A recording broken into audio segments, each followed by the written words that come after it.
Welcome. Baruch atah Adonai Eloheinu melech haolam asher kitshanu b'mitzvotav v'tzivanu la'asok b'divrei Torah. Amen. I'm going to go ahead and see if I can do a screen share. There it is.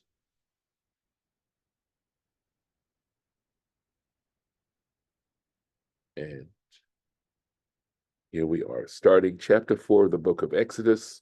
We're still in that conversation, I guess because it's such a key moment where God is commissioning Moses to begin this process of releasing the Israelites from servitude to Egypt. And because it's such an important beginning in terms of the promises that God had made in Genesis to the patriarchs, and that this is where these promises are actually getting fulfilled. So, in a sense, it's a whole new beginning. And it certainly is the beginning of the Jewish people as a people and not simply as a family. So it could be that's why there's so much, detail given regarding this. So, chapter 4. Vaya'an Moshe. So Moses responded, he answered, Vayomer, and said, Vehain lo ya'aminu. He says, but in truth, okay, I think that's what it is, although there is, well, here he goes. The Aramaic seems to support that. Vaha, which would be indeed, right? Lo ya'aminu. They're not going to believe Li. They're not going to believe me. V'lo yishma'u b'koli, and they're not going to hearken to my voice. They're not going to listen to me. They're not going to believe me. Ki yomru, because they're going to say, Lo nir'a elecha Hashem. They're going to say, God never appeared to you. And of course, placing that in our own reality, ask yourselves, again, if somebody came like this, would we necessarily believe them? And yet the implication is, yes, we would. Yes, we would. We'll see. So let's see. I think there's no Rashi on this. So we're going to move straight on to the next verse. Let's just double check. There it is. Okay. Yep.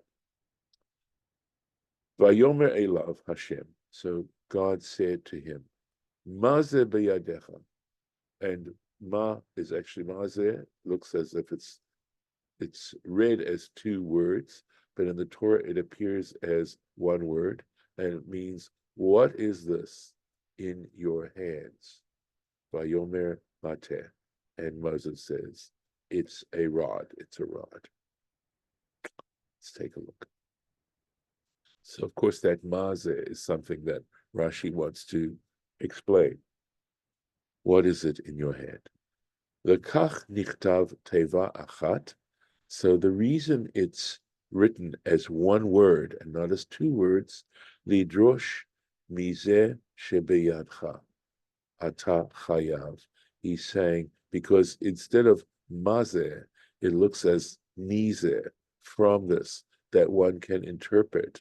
From this shebeyadcha, that is in your hands, ata chayav lilkot, right? You will indeed be punished. You chashadata baksherim, because in saying that the Israelites wouldn't believe you, you are being suspicious. You're accusing people who in fact are innocent. That's choshesh baksherim.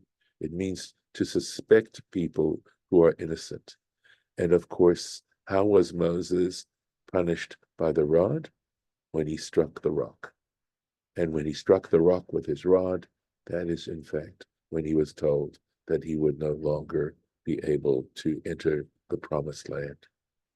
So, upshuto, however, if we're going to try and understand it on its simple meaning, in its simple sense, ka'adam she'omer lachavero, it's as if someone is saying, a man is saying to his fellow, modeh ata shezo shilfanecha even he says to him, do you admit that the thing that's before you is a rock?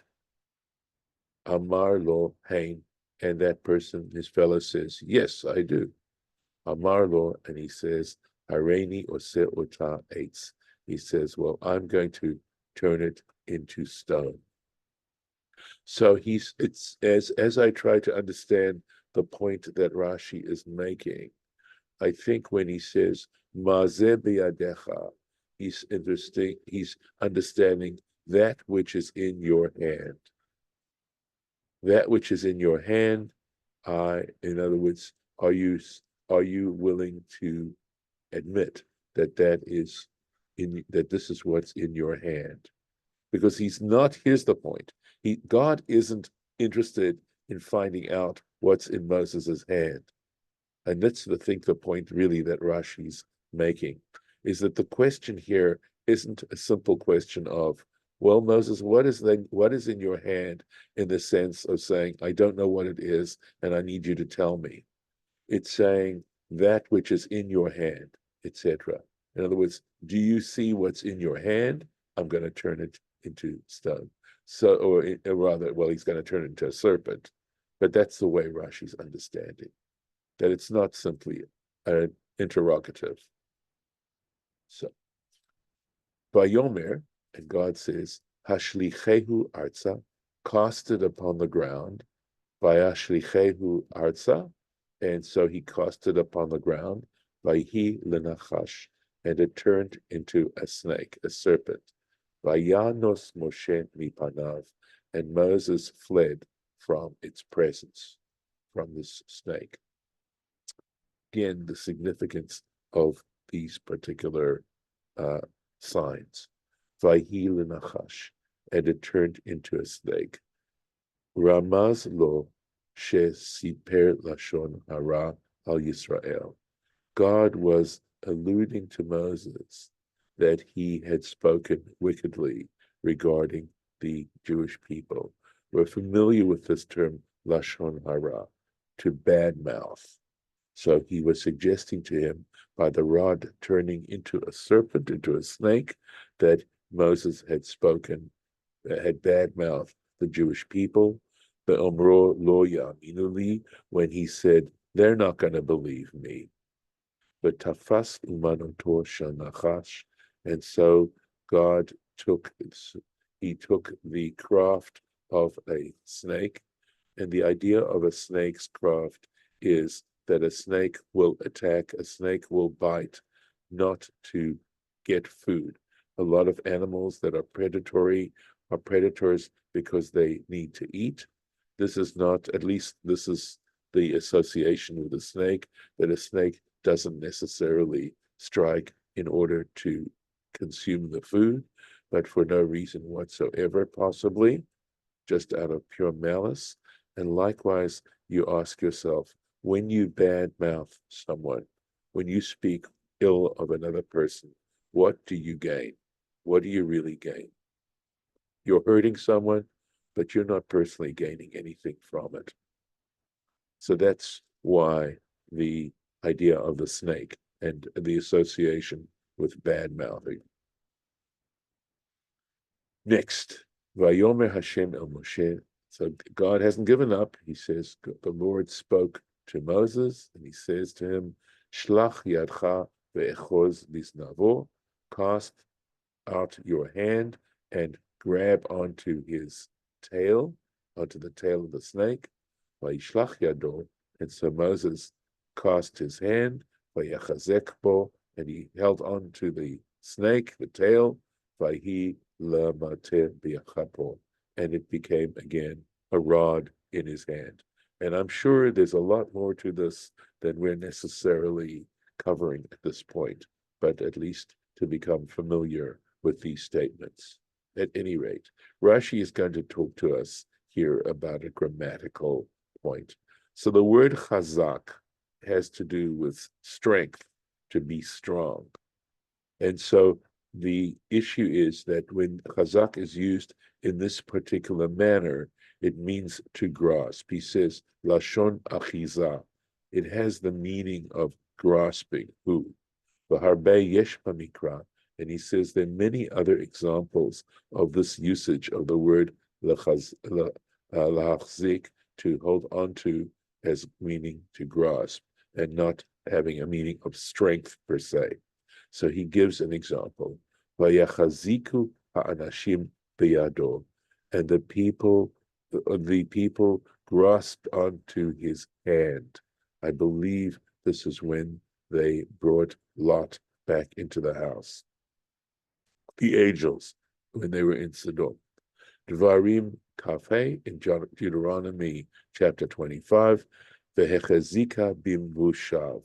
This has to do with a woman who is grasping a person's scrotum, is basically what it's referring to.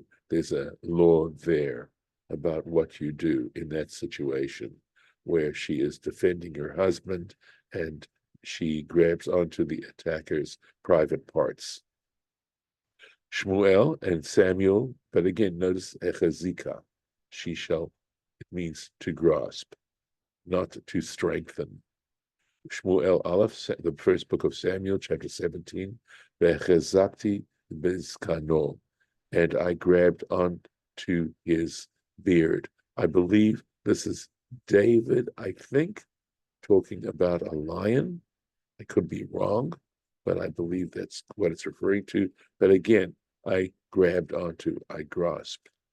Kol lashon chizuk hadavuk leveit. Whenever you get this word chizuk, which is connected to a bait, whether it's followed by a bait, that is the next word, lashon achizahu, it is referring to grasping. So let me show you. So v'yechezak bo, there's the bet, right? There, look at the other examples. There is vayechaziku anashim beyado, right? It literally be means with, but it means their hand, right? And again, bim bushav, there's the bet there, right? Bizkano, always with a bet following. So when the word chazak is used in that particular way, it means to grasp onto.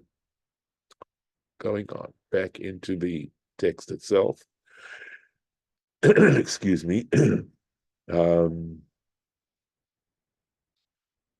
Here we go. Lema'an ya'aminu, God is saying, in order that they believe, Hinir'a elecha Hashem Elokei avotechem, that the Lord, the God of their fathers, appeared to you. Elohei Avraham, Elokei Yitzchak, Elokei Yaakov, the God of Abraham, the God of Isaac, and the God of Jacob. Just make sure we are covering everything. So no Rashi on that. Vayomer Hashem lo, and the Lord said to him, Od havena yacha bechekecha.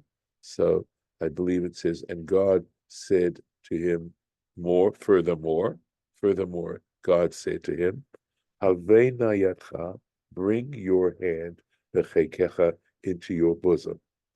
Vayave yodo becheko, and so he brought his hand into his bosom.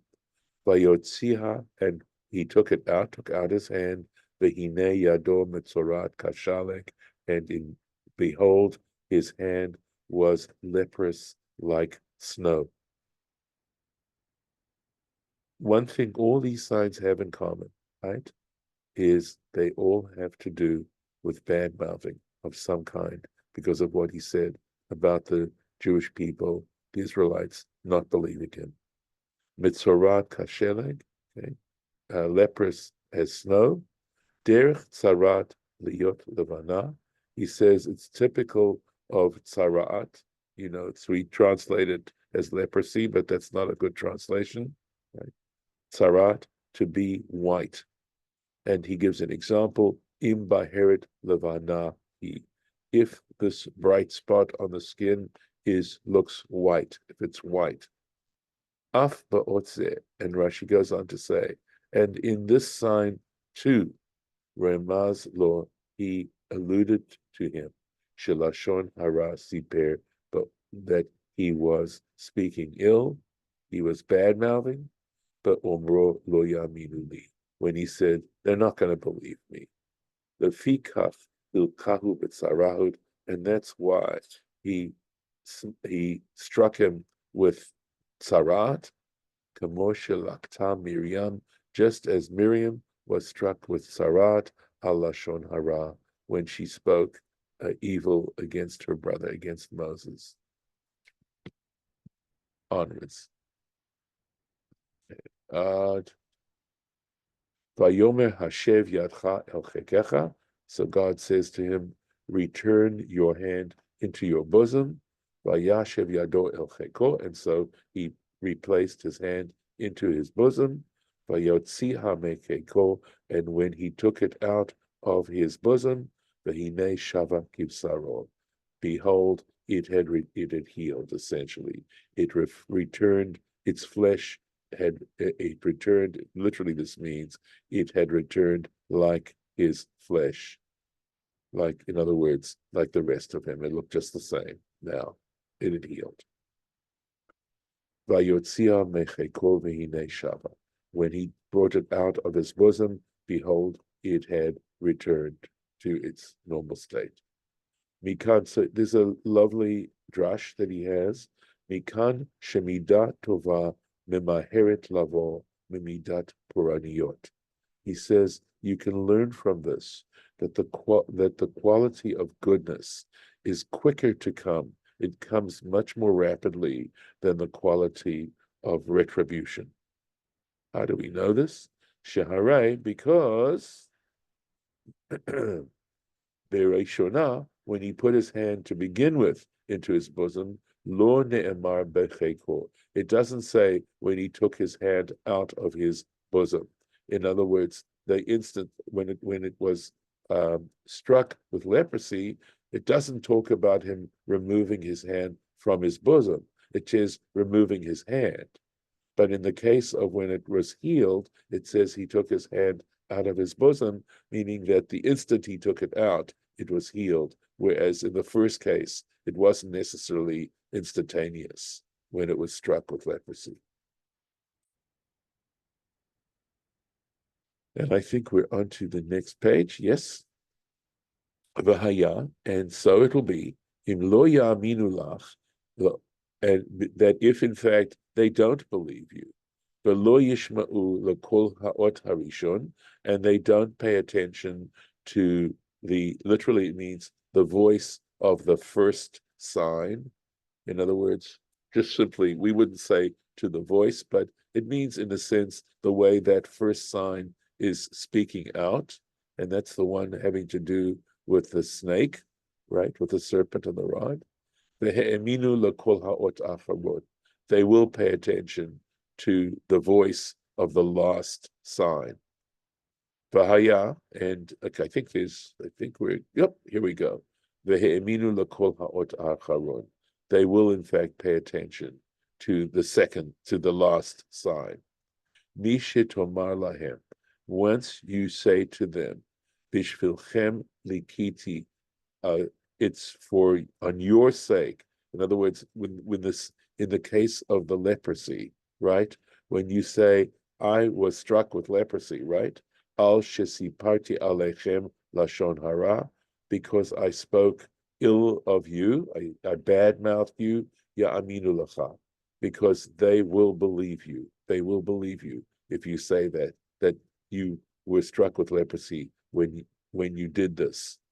Shekfar lamdu, because they already know, they've learned bechach, regarding this, shehamaz mizdavgin,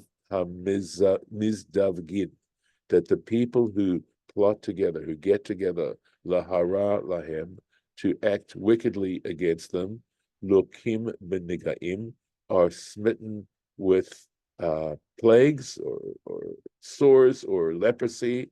A leprosy is called a nega, kagon paro, and the example are back in Genesis. Pharaoh, remember when he took Sarah into his household for Avimelech, and likewise Avimelech later on when he also did this, Bishvil Sarah, on account of Sarah. When they did this regarding Sarah, these two people, they were struck with leprosy. And so it wasn't that they were bad-mouthing per se, it's just that they were acting in an evil way regarding Israelites, in this particular case, against Sarah. So they knew that leprosy was a punishment for acting in some kind of wicked way against the Israelites. V'haya, and it'll be, im lo ya'aminu gam lishnei ha'otot ha'ele, that even if they don't believe in these two particular signs, v'lo yishma'un lekolecha, and they don't pay attention to you, they don't listen to your voice, v'lakachta mimei hayaor, you should take from the waters of the Nile, v'shafachta hayabasha, and pour it out onto the dry land. V'hayu hamayim asher tikach min hayaor, and the water which you take from the Nile, v'hayu ledam bayabasha, they will become blood on the dry land. Let's take a look here. So again, Moses is saying they're not going to believe you. God is saying, yep, ultimately they will. They will. So you should take the water from the Nile and Ramaz Lahem. So he now was alluding to them, Shebemaka Rishona Nifra Me'elohutam, that in the first plague, which was in fact the river Nile turning into blood, later on, right? Nifra, God would extract retribution, me'elahutam, from their gods. Piresh, and how do we understand this? Keshehakadosh Baruch Hu nifra min ha'umot, when God extracts retribution from the nations, nifra me'elahutam chila, he extracts retribution from what they worship, from their gods to begin with. Shayu ovdim lanilus, because in fact they would worship the Nile. Ha-mechaye otam, because they believed the Nile sustained them, which of course it did. It's just that it itself was not a god. It wasn't to be worshipped. After all, God is the one who forms nature, etc. Vehafcham ladam, and those waters of the Nile, he turned them into blood. And that's, of course, a reference to an early manuscript of Rashi. V'hayu hamayim v'gomer, and the waters will be, etc. V'hayu shtei pa'amim. So we notice that the word v'hayu, they will turn, they will be, happens twice in the sentence. Here's the first time, and here's the second time, right? They will be, they will be. Ni'eh be'enai. So Rashi is here saying, it appears to me. Here he's giving his own opinion. Ilu ne'emar v'hayu hamayim asher tikach min hayaor ladam bayabeshet, okay? That even if it had just said, if the sentence had gone, and the water which you take from the Nile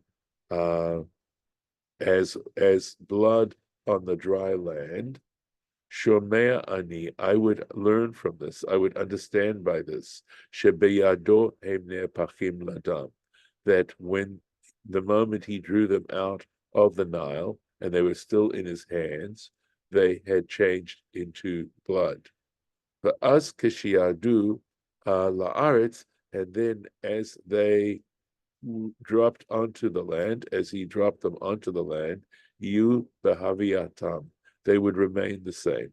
They would be blood. He'd take the water from the Nile, the water in his hands would turn into blood, he'd pour it down on the dry land, and they would remain blood as he poured them. Aval achshav, but now, shelamadnu shelo yudam ad sheyu bayabeshet. But now we're being taught that they will not turn into blood until they actually get onto the land itself. In other words, he'll take that water and he'll pour it onto the dry land, and once it reaches the earth, then at that point they will become blood. We'll take one more verse.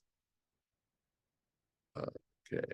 Vayomer Moshe el Hashem, and Moses said to God, to the Lord, Be Adonai, indeed my Lord. Lo ish devarim anochi. I am not a man of words. Gam mitmol, not yesterday. Gam mil shilshom, not from 2 days ago. Gam me'az dibercha el avdecha. In fact, from the very moment you spoke to your servant. Ki kavad peh, because I am heavy of mouth, ukvad lashon anochi, and heavy of tongue am I. So we're seeing all these times where Moses is pushing away from having to do what God asked him to do. So let's take a quick look at this. We'll see if we can get through this. Gam mitmol, right? Whether yesterday or the day before, lamadnu. So we learn from this, shekol shiv'a yamim, that it was for 7 days, haya hakadosh baruch hu mefateh et Moshe basneh, that God was for 7 days. The Holy One, blessed be He, was trying to persuade Moses at the bush, leilech b'shlichuto, to go on his mission. Mitmol shilshom. So when he uses the terms from yesterday and the day before, me'az dibercha, and then from, these are all from points, right, in time, from the moment you started to speak, haresh shlosha. So that's 3 days. That's 3 days. Ushlosha gamim, and it's because he uses the term gam, gam, gam. Look at this, right? Gam, gam, gam. Also. So we understand from that. Let me make sure. Sorry, just to find the place. Rivuyim heim. They are to add more. So when you say also, you're adding something. So we've added 3 more. Heim hare shisha. So now we've got 6 days. V'hu haya omed bayom hashvi'i, and at that moment he was standing on the 7th day. Moses was standing on the 7th day. Kishe'amar lo zot od shelo na shlach na beyad tishlach. When he says further to him, to God, send whom you want to send, ad she charabo, until God was angry with him. In other words, he was saying to God, send whoever you want to, just don't send me. So God was angry with him, v'kibel alav, v'kaval alav, and he spoke angrily to him. But kol zeh shelo haya, let me make sure that's, yes. V'chol zeh, and all of this, shelo haya rotzeh litol gedula al Aharon, and the reason, he actually had a positive reason for the fact that he was resisting this so much, and it was that he did not want to take greatness al Haaron over Aaron, his brother, Achiv, his brother, Shaya Gadol Emenu, because he was older than him. Aaron was older than Moses, and Moses did not feel that he wanted to have anything, the greatness thrust on him to humiliate his brother. Venavi Haya, we're saying that Aaron was in fact a prophet. Shinemar, as it states, Halo Haron Achicha Halevi. It says later on, very soon, it says, Aaron, your brother, the Levite, and it says that he is a prophet. But Od Nemar LaEli HaKohen, and, oh, sorry. Okay. No. Let's see. Yeah, sorry, we're fine. The ordinary Marla Eliv Kilim, and not only that, he says later on to Eli, the priest, in the book of Samuel, right? Chapter 1, the first book of Samuel, chapter 2. Hanigla nigleti el beit avicha. Did I not reveal myself to your father's house, beyotam b'mitzrayim, when they were in Egypt? Who Aaron?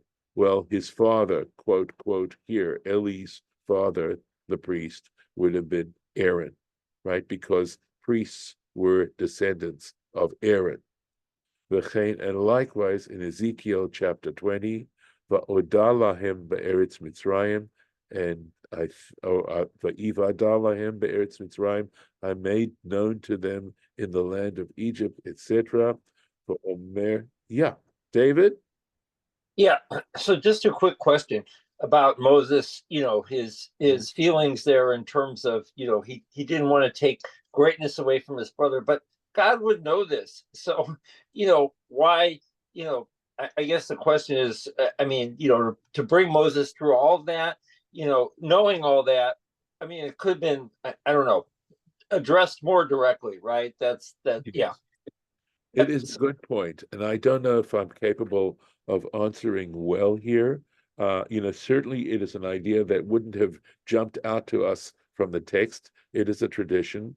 Is it saying to us that you can be well-meaning, right? You can have possibly even positive motivations, but positive motivations, as opposed to what God is telling you to do, come second. Okay. That despite, I mean, that's at least the one that jumps out at me in terms of an explanation. That when God asks you to do something, when you're hearing a divine command, regardless of your excuses, and they may be legitimate, it doesn't work. Doesn't work. So, And that was a lesson that God was teaching Moses, right? Because exactly. instead of saying, "Don't worry, I already know this," Yes. it'll be fine. He Right. wanted to. Okay, God, thank Yeah. you. Okay. So anyway, here in this verse from Ezekiel, right?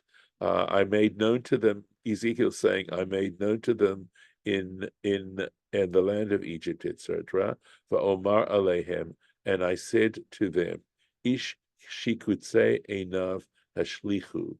He says, I said to them, every person should remove those things that are detestable in his presence.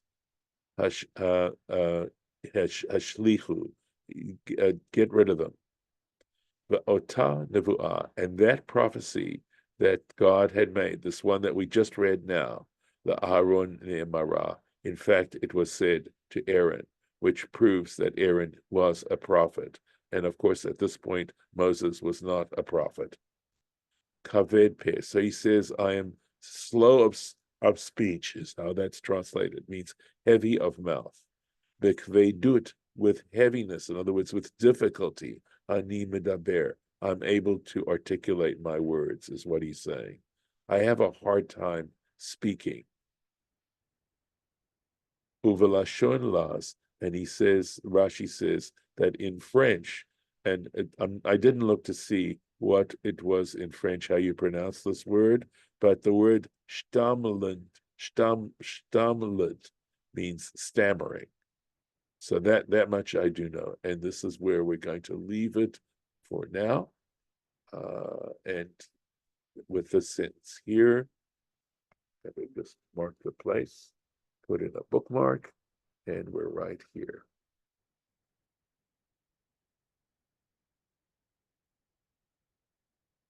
And God responds to, let's see, right here.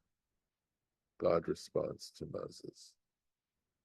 And I'm going to stop the share, and we'll stop the recording.